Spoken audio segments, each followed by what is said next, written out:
하나님의 말씀은 베드로전서 3장 13절부터 17절까지 보겠습니다. 베드로전서 3장 13절부터 17절까지 제가 안 읽고 제가 다 읽겠습니다. 베드로전서 3장 13절입니다.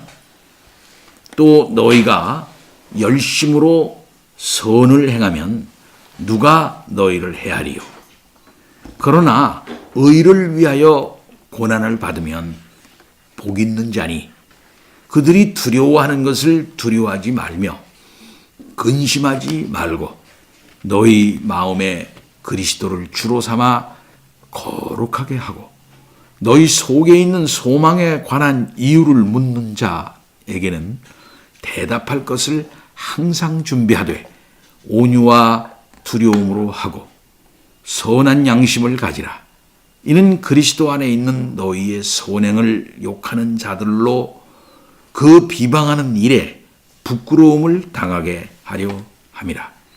선을 행함으로 고난받는 것이 하나님의 뜻일진데 악을 행함으로 고난받는 것보다 나으니라.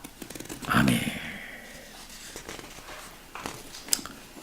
오늘은 실제적인 고난 대처법, 핍박을 실제로 받고 있을 때에 구체적으로 어떻게 대처하는 것이 옳은 것인가 라고 하는 말씀을 드립니다.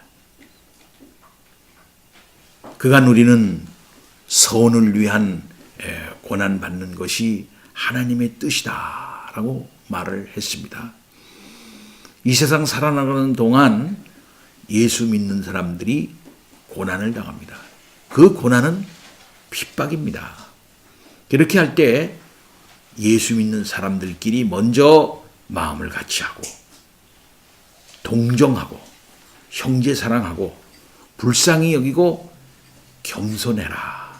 그래서 먼저 예수 믿는 사람들끼리 그런 태도를 갖고 그 다음에 악을 또 욕을 가지고 계속 예수 믿는 우리들을 핍박을 하는 사람들에게 그 사람들이 하는 방식으로 악하게 욕을 욕으로 갚지 말고 도리어 복을 빌어라. 생명을 사랑하고 좋은 날 보기를 원하는 자는 자기의 마음을 절제하면서 말조심을 해가면서 어떻게 하든지 선을 행하고 화평을 추구해 나가라. 하나님의 눈은 의인을 향해 있다. 의인을 향해서 하나님께서는 지지하시고 붙들어주시고 있는 것이다. 나는 네 편이다 하고 하나님께서 하고 있으니 걱정하지 말고 그러한 기본적인 태도를 가지고서 이 핍박에 대처를 하라. 기본적인 태도는 그렇게 가져나라. 이렇게 얘기를 한 베드로였습니다. 그러면 그러한 기본적인 태도를 근간으로 해서 어떤 구체적인 상황 가운데 처했을 때에 실제적으로 그러면 어떻게 해야 되느냐? 어떻게 해야 생명을 사랑하고 좋은 날 보기를 원하는 사람의 처신이 되겠느냐? 어떻게 해야 악을 악으로 욕을 욕으로 갚지 않고 복을 비는 태도이겠느냐? 라고 하는 사실을 13절서부터 그 이후에 예수 그리스도의 모범을 제시하면서 구체적인 방법을 제시해주고 있는 것입니다. 그래서 오늘은 실제적인 핍박 대처법입니다. 실제적으로 핍박 상황에 들어갔을 때 구체적으로는 어떤 마음 자세를 가지고 어떤 태도를 가지고서 이 핍박을 대처해야 할 것인가 하는 사실을 말씀하고 있습니다. 13절 보면은 너희가 열심으로 선을 행하면 누가 너희를 헤아리요? 너희가 선을 본받는 자들이라면 너희가 선을 본받는 자들이라면 하고 전통사본은 그렇게 되어져 있습니다. 예수 믿는 사람들은 선을 본받는 자들이다. 다른 말로 우리가 오늘 여기 본문으로 하면은 열심으로 선을 행하는 사람들입니다. 곧 선하게 살아나가는 사람들이 되어야 한다고 말씀하고 있는 것이죠. 우리가 선하게 살면은 양심 있는 사람들은 그런 우리들을 잘 해치지 않지 않겠느냐라는 말로 이렇게 말씀하고 있는 것입니다. 그러나 고난은 그렇다고 해서 없어지는 것이 아닙니다. 선을 행한다 한다 할지라도 선을 행하게 하는 그 속에 있는 원리를 방해하고 원리를 반대하는 세상이니까 예수님이 구세주라고 믿고 있는 우리들, 하나님이 삼위일체 하나님으로서 우리 가운데 총체적으로 역사하고 있는 유일한 하나님이라고 하는 사실을 믿는 우리들을 향해서 그런 하나님이 예수 그리스도를 구세주로 보내주시어서 우리의 죄를 다 속죄하시고 성령의 놀라운 역사를 통해서 우리를 믿게 하시고 그렇게 해나가시는 이 믿음의 도리를 반대하고 있는 거거든요. 한마디로 말해서 하나님과 하나님이 하신 구원의 역사와 그 도리를 반대하는 거거든요. 우리들이 아무리 선하게 한다 할지라도 겉으로 나타난 그 선을 행하는 그 뒤에 있는 그 원리를 반대하고 있다 이 말이에요. 그렇기 때문에 결국은 고난, 핍박을 우리들은 피해 나갈 수가 없는 것입니다. 세상에서는요. 그래서 그러나 의를 위하여 고난을 받으면 복 있는 자니 그랬어요. 예, 누가 복이 있습니까 과연? 성경에서 복 있는 자는 돈 많이 벌고 성공하고 자기의 소원을 성취하는 사람이 복 있는 사람이 아닙니다. 부귀다람하는 사람, 부귀하고 아들만이 나면은 복 받는다고 그랬죠. 소원 성취하면 복 받는다고 그러죠. 입신양명하면 복 받는다고 그러죠. 세상 사람들은 그렇게 살아나가고 그런 형편에 있는 사람들을 복 받은 사람이다 이렇게 이야기하고 다 부러워합니다. 요즘에는 출신이 좋고 가문이 좋고, 예? 가문이 좋다는 것은 부모나 그 집안이 뭡니까? 돈 많고 세상에 좀 높은 지위에 있고, 거기다가 또 얼굴까지 잘생겼어요. 얼굴까지 잘생긴 것뿐만 아니라 몸도 길쭉해. 예? 그래서 쇼다리가 아니고 롱다리야. 나 같은 사람은 아예 쳐주지도 않아요. 저는 어릴 때부터 소위 컴플렉스라는 게 있었어요. 그 컴플렉스라는 게 뭐냐면 제 친구 하나가 얼굴이 뽀얗고 목도 길고 궁뎅이도 조그맣고 허리도 길고 얼굴이 하얗고 아주 이쁜 남학생이 하나 있었어요. 나보다 공부도 잘해 거기에다가 잘생기기도 했고 나는 걔만 보면 쭈그러들었어요. 그 다른 여학생이 걔만 좋아하는 거야. 예. 나는 아무리 집에 와서 그냥 뭐 얼굴 깨끗이 닦고 그냥 목욕을 하고 뭐 별짓을 다 해도 하얘지지가 않아요. 얼굴 색깔이 시꺼먼 걸 어떻게 해. 그 다음에 어릴 때부터 피부병이 많아가지고 이상하게 얼굴에 버짐이 펴 있었어요. 얼굴에 여기 버짐도 펴. 좀 지나면 또 여기다 눈다락지가 나요 또. 예. 중학교 2학년, 3학년 그럴 때 한참 예민할 때 눈다락지 한번 놔보세요. 예. 나중에 눈다락지가 여기서 났잖아요. 그 눈다락지 요거 나면 또 이쪽에서 또 나네. 왔다 갔다 해 눈다락지가. 얼마나 참 자존심 상하는지 몰라요. 예. 그게 나중에 알고 보니까 영양 상태가 다 안 좋으면은 피부가 더 나쁘고 버짐도 피고 그런다는 거야. 우리 집은 못 자랐으니까 그저 8 식구 엄마가 밥 먹이는 거 급한 거니까 밥만 먹으면 됐지 영양제를 먹어본 일이 없어요. 영양제를. 예? 근데 그 집안은 군인이야. 걔네 아버지가 중령 출신이야. 그래가지고 땅도 넓고 잘 살고 얼굴이 훈하고 큰그 집에 놀러 가면 뭐 없는 게 없어. 전축도 있고 뭐 보면은 뭐 이상한 것도 있고 우리 집 당시에 전축도 없었어요. 그럼 그 전축 틀어놓고 막 음악도 들어보고 그 뭐 이상한 것도 많고 그러고 그럼 야 부럽긴 꽤 그러나 그게 부러운 게 아니라 그게 잘생긴 얼굴이 부러운 거야. 잘생긴 그 몸매가 부러운 거야. 예.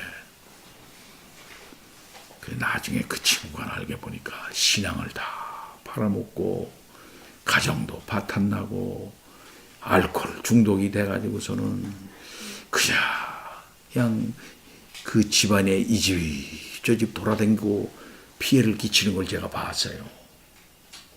하나님께서 저에게 은혜를 주셔서 예수 잘 믿게 하시고 신학 공부하게 하시고 예수 그리스도가 소망이다 생각하고 이렇게 못생기고 이상하게 몸도 생기고 아무리 열심히 다이어트를 해도 배가 안 들어가 나는. 왜? 허리가 없기 때문에. 예, 우리 집안이 다 그래. 이게 허리가 없어 우리 집안은. 이게 다이어트를 하는데 배가 쑥 들어가서 멀씬 날씬해야 되는데 허리 자체가 없기 때문에 다이어트를 해도 배가 나와. 안 돼 이런 사람은. 예, 텔레비도 그런 사람 많이 나오잖아요.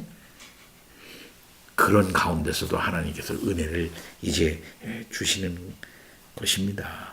사랑하는 성도 여러분, 하나님께서 우리들에게 은혜 주실 때에 그 생김새와 그 모양과 여러 가지를 하나님께서 다 초월하셔서 그를 이겨낼 수 있는 능력 있는 새로운 활력과 의미를 우리들에게 주시는 줄 믿습니다. 자, 그런데 13절서부터 14절에 넘어오면서 그러나 열심으로 선을 행한다 한다 할지라도 뭡니까? 그러나 의를 위하여 고난을 받는다 이거야. 예? 고난을 받을 수가 있다는 거죠. 그 고난 받는 자가 복이 있다는 거야. 잘생기고 잘 먹고 힘이 있고 하는 그 자체가 복이 아니라 이 말이에요. 오늘날에는 생김새, 주의 형편 이게 복인 줄 알지만 그게 아니고 성경의 복은 뭐냐 할 것 같으면은 의를 위하여 고난받는 게 복이라는 거예요. 의를 위하여 고난받는다는 게 뭡니까 결국? 그 의라는 게 결국 뭘까요? 여러 가지 말이 있지만 예수 그리스도와 그의 복음을 위하여 하나님의 나라와 그 진리를 위하여 고난을 받는 것입니다. 그것이 의를 위하여 고난을 받는 그런 것입니다. 예수 믿는 사람들은 이 세상에 살면서 그런 고난을 받는 사람들이라 말할 수가 있어요. 따라서 그런 고난을 받고 오해를 받고 그것 때문에 손해를 보는 사람, 이런 사람이 뭡니까? 복 있는 사람이라는 거예요. 복에 대한 생각을 바꿉시다. 아예 바꿔버려야 돼요. 여러분의 아들과 딸들이 어떤 사람이 되어야 할 것인가에 대한 생각을 아예 바꿔야 돼요. 우리 아들이 의를 위하여 사는 사람이다. 예수를 위해서 사는 사람이다. 우리 남편이 주님을 위해서 사는 사람이다. 주님을 위해서 올곧게 그 진리를 붙잡고 사는 사람이다. 그것 때문에 일이 안 될 수가 있고 그것 때문에 세상 사람들이 오해할 수가 있다면 그것이 나에게 복이다. 내 남자는 복이 있고 우리 아들은 복이 있는 사람이다. 라고 생각을 바꿔야 돼. 성경적으로 생각을 바꿔야 돼요. 그러니 저희의 두려움을 두려워하지 말고 그들의 두려움을 두려워하지 말고 근심하지 말라. 이렇게 두려움. 그들이 두려워하는 거 두려워하지 말라는 거예요. 예. 예. 그들이 두려워하는 게 뭐겠습니까? 망하는 거 두려워하는 거예요. 망하는 거. 그들이 복이라고 생각하고 있었던 기반들이 있잖아요. 물질적인 자산들, 세상적인 명예들, 예? 이 세상에 있는 육체적인 모든 형편들, 이거 무너지는 걸 두려워해요. 무너지는 거요. 이걸 두려워하거든요. 사실상.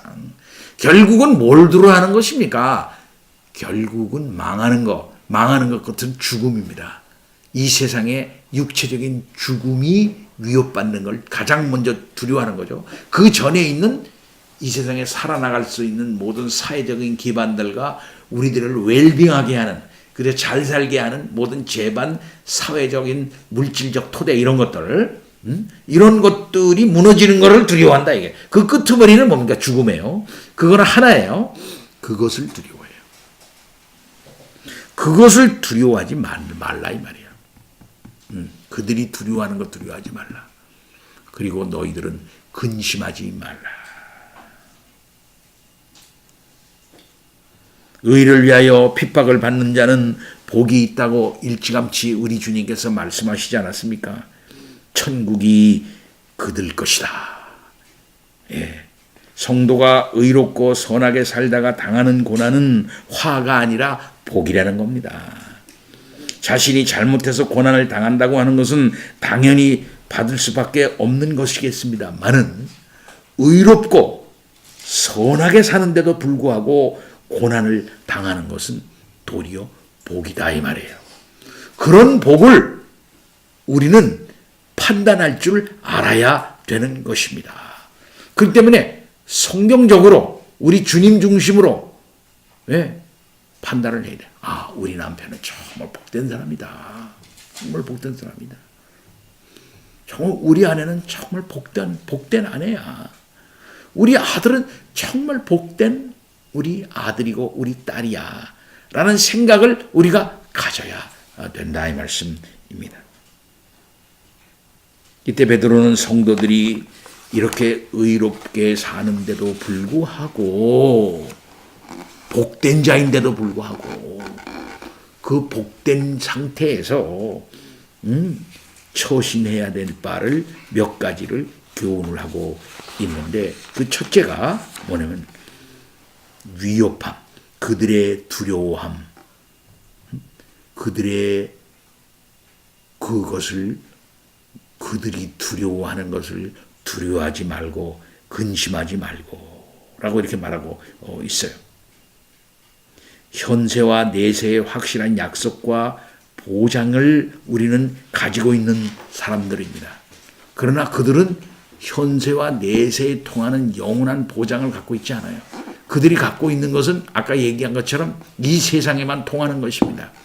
물질적 토대, 이 세상에 있는 죽음이 오기 전에 있는 육체적인 건강에 대한 확신, 사회적인 그들이 가지고 있는 튼튼한 자산과 관계들, 뭐 이런 거, 그리고 자기네가 가지고 있는 이 여러 가지 기회와 그것을 활용할 수 있는 기술과 능력들, 뭐 이런 거를 그들은 자랑해요. 근데 그것은 뭡니까? 내세에는 통하지 않아.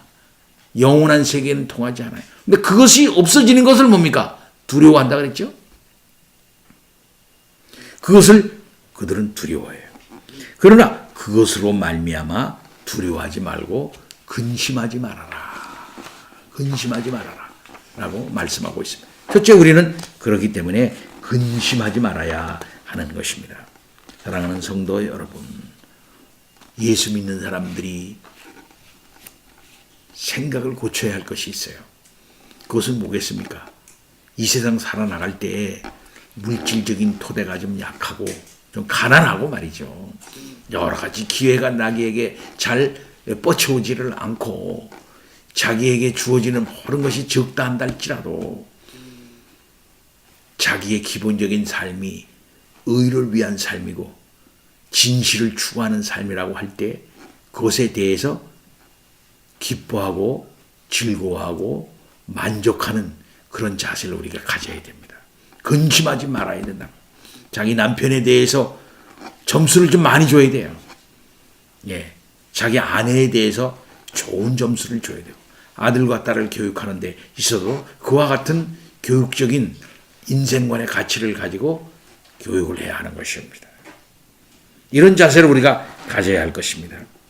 둘째로 너희 마음에 하나님을 주님으로 거룩하게 구별하라고 그렇게 말씀하고 있습니다. 15절 말씀 봅니다.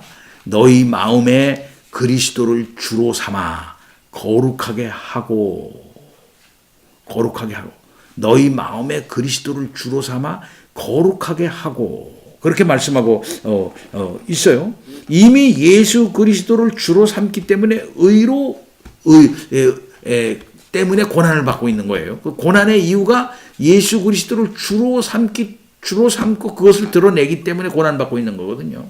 그럼 그런 태도에서 더욱더 분명하게 그리스도를 주로 삼아 그랬어요.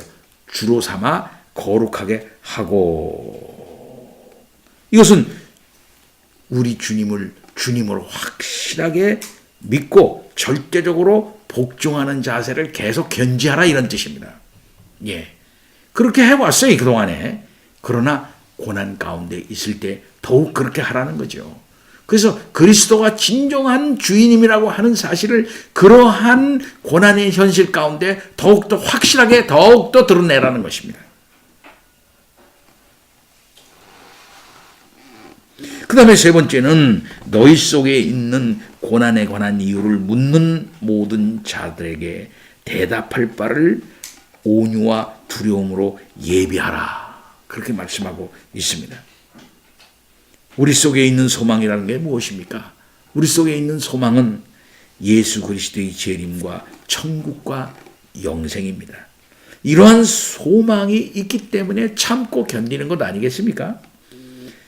이것은 하나님께서 우리와 같은 죄인들을 사랑하시고 사랑으로 택하시고 아들 예수 그리스도를 피로 구속하시고 성령으로 인치셨기 때문 아닙니까? 이 성삼위 하나님의 이 사역 때문에 우리가 구원을 받았고 천국과 영생에 대한 소망을 가지게 되었다는 말씀입니다. 따라서 우리의 소망이라고 하는 것은 내 자신에 기초한 것이 아니라 삼위일체 하나님과 그의 사역에 기초하고 있는 거예요. 이것은 변함이 없는 겁니다. 하나님이 돌아가시지 않는 이상은 내가 가지고 있는 소망은 뭡니까? 변함이 없는 거죠. 예수 그리스도가 이 땅에 오셔서 십자가 지시고 부활하셨어요. 그러한 역사적인 사실에 근거한 것이 우리의 소망인 것입니다. 그래서 예수 그리스도가 다시 이 땅에 오시는 것은 너무나도 확실한 거예요. 그렇기 때문에 우리의 소망이라고 하는 것은 절대적으로 확실한 것입니다. 이 절대적으로 확실한 소망의 근거가 무엇인가 하는 사실을 그들에게 제시하라는 겁니다. 소망에 관한 이유를 묻는 자들이라 그랬어요. 소망에 관한 이유를 묻는 자들 중에는 두 가지가 있을 거예요. 하나는 뭐냐 할까 했으면 진지하게 묻는 자들이 있을 겁니다. 진지하게. 야, 진짜 니들이 그렇게 믿는 이유가 뭐냐? 좀 나도 좀 알자 말이야. 니들이 그렇게 당당한 이유가 뭔가 하는 사실을 좀 알자. 이 고난 가운데서도 두려워하지 않고 끝까지 참고 인내하면서 심지어 죽음까지도 감내하면서 이겨나가는 그 고고한 자세가 어디에서 나오는 건지 내가 좀 알고 싶다 하고 진지하게 묻는 사람도 있을 거예요. 그렇지 않고 또 다른 사람은 비웃음과 그리고 조롱 가운데서 묻는 사람들이 있을 것입니다. 예수 믿는 사람들을 끝까지 비웃거든요. 예수 그리스도를 대하는 유대인들의 태도를 보면은 예수 믿는 사람들의 태도가 진지하고 거룩함에도 불구하고 그 앞에서 그들을 장난을 치면서 조소하고 무시하고 그런다 이 말씀입니다. 그런 사례는 너무나도 많지 않습니까? 이렇게 진지하게 묻는 사람이 있고 또 놀리면서 우스갯소리를 하면서 묻는 그런 사람들도 있을 것입니다. 하여튼 간에 이렇게 묻는 자들에게 대답할 것을 항상 예비하라. 이렇게 말씀하고 있습니다. 사랑하는 성도 여러분. 그렇기 때문에 우리가 진리에 대한 바른 이해를 가지고 있어야 한다는 것입니다. 삼위일체 하나님이 어떤 분이신가? 하나님은 어떤 분인가? 예수님은 어떤 분인가? 성령님은 어떤 분이신가? 우리는 누구인가? 그리스도가 오셔서 무슨 일을 하셨는가? 그 하신 일의 효과는 무엇인가? 믿는다는 것은 무엇인가? 구원이라는 것은 무엇인가? 성령님은 왜 오셨는가? 성령님이 오셔서 우리 가운데 하시는 역사는 무엇인가? 구원시켜 난 다음에 우리는 이 세상에서 어떻게 살아야 되는가? 교회라고 하는 것은 무엇인가? 왜 교회가 늘 모여서 예배를 하고 왜 교회가 모여서 하나님의 말씀을 배워야 하는가? 교회는 어떤 구조와 어떤 질서를 이루어야 하는 것인가? 종말에 있을 일은 어떤 일이며 마지막 날 그 예수를 기다리는 그 이유는 무엇인가? 오셔서 그리스도는 이 땅을 어떻게 다스리시고 심판하실 것인가에 대한 분명한 확신과 분명한 진리에 대한 이해를 가져야 한다 이 말이에요. 이게 안 되니까 이단에 넘어가는 것이고 이게 안 되니까 때로는 핍박에 넘어가게 되는 거예요. 다른 사람들이 우리의 구원받은 사실에 대한 진리의 분명한 제시를 원할 때 그것을 효과적으로 얘기해 줄 수 있는 것을 늘 우리는 준비하고 있어야 한다 이 말씀입니다. 저는 베트남에 선교 여행을 2번 다녀왔습니다. 우리 교회에서 파송한 선교사가 하노이에 있어요. 전에 그 하노이에서 대학생 제자 훈련 사역을 주로 합니다. 근데 그 학생들이 모인 그 교회에 가서 나한테 한번 복음에 대해서 간단하게 좀 얘기를 해달라고 하는 거야. 뭐 미리 얘기를 하지 않아서 갑자기 그렇게 시키는 거예요. 특강을 시키는 거예요. 예. 그분이 이제 통역을 하고 선교사님이. 근데 갑자기 부탁을 받고 복음에 대해서 설명을 다 하게 됐는데 복음을 얘기하고 있는 저도 놀랐어요. 성령님께서 지금 역사하고 있구나. 성령께서 지금 나에게 지혜를 주고 있구나. 아니 복음을 이렇게 간단하게 복음을 이렇게 요령 있게 복음을 이렇게 체계적으로 얘기할 수 있게 되다니 야 이거 놀라운데? 한 정도로 나도 스스로 생각하기에 놀랄 정도로 진술을 잘하고 있는 나 자신을 발견하면서 꽤 놀라면서 얘기를 한 경험이 있었어요. 아, 성령께서 역사하시는구나. 그러고 난 다음에 한 30여 명 모이는 그 사람 중에 대표격이 나와서 질문을 하는데 이런 말을 하는 거예요. 목사님 사역을 얼마나 하셨니? 사역을 내가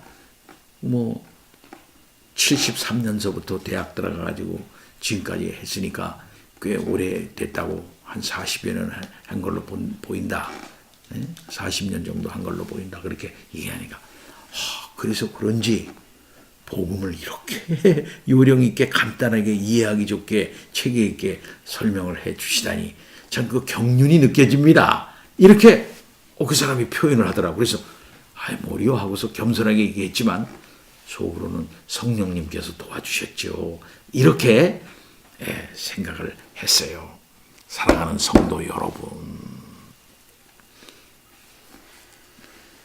제 친구가 제가 소개해가지고 본 헤럴드라고 하는 그런 기독교 포털 사이트에 간증을 지금 싣고 있습니다. 제 친구 이름은 조완호라고 하는 집사입니다. 그 친구는 우리 고등학교 문예반 친구였어요. 그는 나보다 2살이나 많은 사람이에요, 사실은. 근데 학교를 늦게 들어가지고 또 재수하고 그래가지고 나와 같이 다녔는데 늘 형님 같았어요. 형님 같게 날 동생으로 잘 대우해주면서 하는데 이렇게 동생으로 취급은 안 했지만 형처럼 날 감싸주고 이렇게 한 그런 사람이었는데 어떤 전도가 돼가지고 예수 믿게 됐어요. 근데 그분이 사업을 하다가 폭삭 망했어. 그래가지고 구치소에 들어갈 수밖에 없는 형편이 되었어요. 그런데 그런 얘기를 지금 간증을 이렇게 지금 신앙역대기라는 이름으로 조집사의 신앙역대기라는 이름을 지금 거기다가 실투있도록 내가 소개를 해줬거든요. 그래서 지금 싣고 있는데 바로 지난번 내용에 이게 자기가 구치소에 딱 들어갔는데 가니까 여호와 증인이 있더라는 거야. 그 여호와 증인이 자꾸 문제를 제기하고 자꾸 그러더라는 거야. 나 여호와 증인하고 얘기를 안 합니다. 하고 이 대화를 딱 끊었다는 거야. 근데도 계속 질문을 하고 막 그러고 이렇게 하더라. 자기는 대화를 끊었대. 근데 그 중에 장로교인 한 분이 있었대. 집사님이 한 분이 있었다는 거야. 근데 그분이 여호와 증인하고 계속 쭉 얘기를 오래 하더니 반응이 이렇게 나오더라는 거야. 아니 자기가 10년 동안 교회를 다녔는데 이렇게 시원하게 이렇게 확실하게 믿는 바를 설명해주고 듣는 이렇게 하는 처음 들었다 라고 깜짝 놀라면서 그 여호와 증인에게 폭 빠지더라는 거야. 그래서 자기가 답답을 해가지고서 말이야 어떻게 이럴 수 있느냐 하면서 통탄을 한 얘기가 쓰여져 있어요. 사랑하는 성도 여러분, 지금 신천지가 있죠. 신천지가 난리치는데 신천지에 가장 잘 많이 빠진 교파가 어느 교파인지 압니까? 장로교인이래. 장로교인들이 가장 잘 빠진대요. 지금 신천지에. 그 이유가 어디 있을까요? 장로교인들은 성경이면 꼬박 간다는 거야. 이건 성경의 진리입니다. 이렇게 얘기하면 그래 하고서 빠진다는 거예요. 왜? 성경에 대한 믿음은 있기 때문에. 그러나 성경의 내용은 모른다는 거예요. 성경의 진리는 모른다는 거예요. 성경은 하나님의 말씀입니다라는 생각은 가지고 있지만 성경에서 과연 실제적이며 구체적이고 체계적으로 뭐라고 말하고 있는가에 대해서는 모른다는 거예요.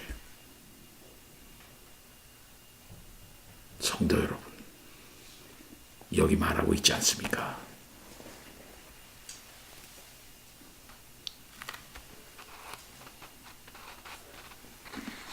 하나님의 진리가 무엇인가 라고 의문을 제기할 때 너희가 그것을 얘기해 줄 수 있는 것을 항상 준비하라. 항상 준비하고 있어라. 툭 찌르기만 하면 진리가 우리 속에서 진실한 진리가 변함없는 진리, 확실한 진리를 얘기해 줄 수 있어야 하는 것입니다. 삼위일체에 대해서 좀 얘기해 주시오. 예수 그리스도의 양성에 대해서 좀 얘기해 주시오. 예수님의 하나님의 그 예정과 선택에 대해서 좀 얘기해 주시오. 하나님의 언약에 대해서 좀 얘기해 주세요. 이렇게 얘기할 때 하나님의 진리를 체계 있게 얘기해 줄 수 있는 준비를 우리는 갖추어야 하는 거예요. 그러기 위해서는 웨스트민스터 신앙 고백서, 소요리 문답, 대요리 문답에 대해서 정통해야 한다 이게요.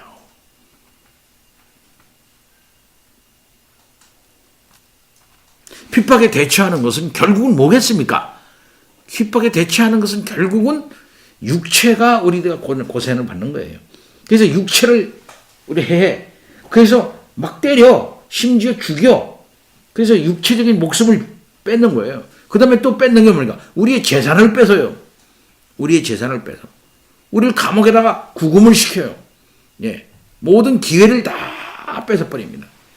그 다음에 뺏으려고 하는 게 뭘까요? 우리의 진리에 대한 확신을 뺏으려고 하는 거야. 내 진리가 잘못됐어. 이제 그만 얘기해. 입 막어! 하고 하는 거야. 진리가 얼마나 모순적인가 하는 사실을 자꾸 또 공격하려고 하는 거예요. 여기에 대해서 우리는 양보할 수가 없는 것입니다. 그럴 때 우리는 바르게 대답할 수 있는 준비를 딱 갖추어서 또박또박 얘기해야 되는데 어떤 태도를 가지고 얘기하라고 하는 것입니까? 어떤 태도? 온유와 두려움으로 하라 그래요. 온유한 방법으로 해라. 온유하게. 우리의 소망을 묻는 모든 사람에게 온유와 두려움으로 대답을 하라는 것입니다. 우리 주 예수 그리스도께서 이 땅에 오셨을 때에 온유하고 진지하게 대답하셨어요. 바리새인들이나 서기관들이 예수님에게 문제를 제기했을 때 우리 주님께서는 흥분하지 아니하고 욕하지 않고 반대로 그들을 향해서 싸잡아 공격하지 않고 우리 주님께서는 진지하게 구약 성경을 들어서 진지하게 대답을 해주셨어요. 온유한 태도로 대답을 해주셨습니다. 우리는 잠시라도 교만한 마음을 가지고 우리를 반대하는 사람들을 향해서 나쁘게 말할 수 있을 거예요. 그러나 끝까지 온유한 마음을 가지고 하나님 앞에 이것이 잘못된 마음, 잘못된 그런 것이 되지 않을까? 잘못되지 않겠나 하는 태도를 가지고 나로 인해서 진리가 해치면 어떨까? 나로 인해서 하나님의 영광이 이 순간 가려지면 어떡하나 하는 두려운 마음을 가지고 우리들이 그들에게 하나님의 말씀을 할 수 있어야 한다. 이 말씀입니다. 우리가 넘어져도 다시 일어나는 것은 하나님께서 우리들에게 주신 은혜 아닙니까? 소망이 있기 때문 아닙니까? 우리는 항상 온유함과 두려운 마음을 가지고 대처해 나가야 하는 것입니다. 사랑하는 성도 여러분, 그럴 때 우리가 가져야 할 것이 뭘까요? 선한 양심을 가져라. 선한 양심. 선한 양심은 뭘까요? 여기서 말하는 선한 양심이라는 것은 사람 마음 가운데 있는 것인데 그것은 결국 예수 그리스도를 믿는 마음이라 이렇게 말할 수가 있겠어요. 예. 마태복음 12장 35절에 선한 사람은 그 쌓은 선에서 선한 것을 내고 악한 사람은 그 쌓은 악에서 악한 것을 낸다. 그랬습니다. 우리가 사악과 거짓과 음탕을 많이 생각하면 우리의 말과 행위는 악하고 거짓되고 음란하게 변해요. 그렇기 때문에 항상 우리 믿는 사람들은 뭡니까? 보는 거 조심해야 돼. 듣는 거 조심해야 돼. 호기심을 가지고서 봐 들어가면은 내 호기심을 채우는 그런 그 센세이션한 거, 아주 놀라운 거, 그런 것들을 쾌락적인 것을 추구해 나갈 수밖에 없는 거예요. 그것이 내 마음 가운데 계속 정보로 들어옵니다. 나쁜 정보들이 계속 들어와요. 근데 나는 그것을 갖다가 필터링할 수 있는, 막아낼 수 있는 능력이 점점 떨어져요. 자꾸 그런 게 막 들어오면은 처음에는 좀 막아봐요. 근데 그게 안 통해. 그 막는 게 무슨 이상한 종이처럼 물이 오면서 확 뜨는 휴지 조각처럼 이게 변해버리고 마는 거예요. 그렇죠? 그러니까 악한 정보를 너무 많이 받으면 안 되는 거야. 좋은 정보를 받아야 돼. 좋은 정보. 좋은 정보를 계속 받아서 자기의 마음과 자기의 이 마음의 밭을 잘 관리할 수 있는 우리들이 돼야 된다. 이 말씀입니다. 그래서 우리가 선과 진실과 거룩을 많이 생각을 하면 우리는 선하고 진실하고 거룩한 말과 행위를 나타내게 될 것입니다. 선한 양심은 결국은 중생한 사람이 갖는 성령으로 말미암은 양심이다. 이렇게 말할 수가 있겠어요. 따라서 우리 그리스도 안에 있는 사람들은 늘 성령의 충만함을 입어서 그리스도처럼 반응하고 그리스도를 닮아나가고 그리스도를 사모하고 그리스도가 원하는 것을 자꾸 하고 싶어하고 그 말씀을 마음 가운데 계속 심고 좋은 생각들을 마음 가운데 심고 이렇게 해가지고 자기의 마음 관리를 잘 해나가야 하는 것입니다. 선한 양심을 가져라.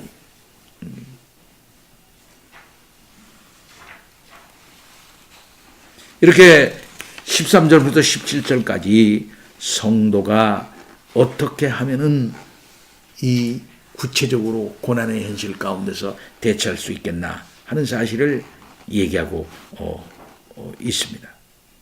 사랑하는 성도 여러분, 때로는 자존심 상할 때가 있어요. 예수 믿는 것 때문에. 때로는 그 고난의 현실 때문에 좌절할 때도 있습니다. 절대 그렇게 하지 마시고 바로 여러분들이 복된 자라고 하는 사실을 그 고난으로 확인하시는 성도들이 될 수 있기를 바랍니다. 그때 선한 양심과 온유한 태도를 가지고 늘 마음 가운데 진리를 다시 한번 이렇게 확인하시고 그 진리의 터 위에 서서 자기를 판단하고 또 그 터 위에 서서 어떻게 세상에 반응할 것인가 하는 사실을 잘 살펴서 그것을 통해서 그들에게 영향을 주는 우리들이 되어야 되겠어요. 그렇게 될 때 뭡니까? 그들이 오늘 본문 말씀에 있는 것처럼 부끄러움을 끼게 할 수가 있는 것입니다.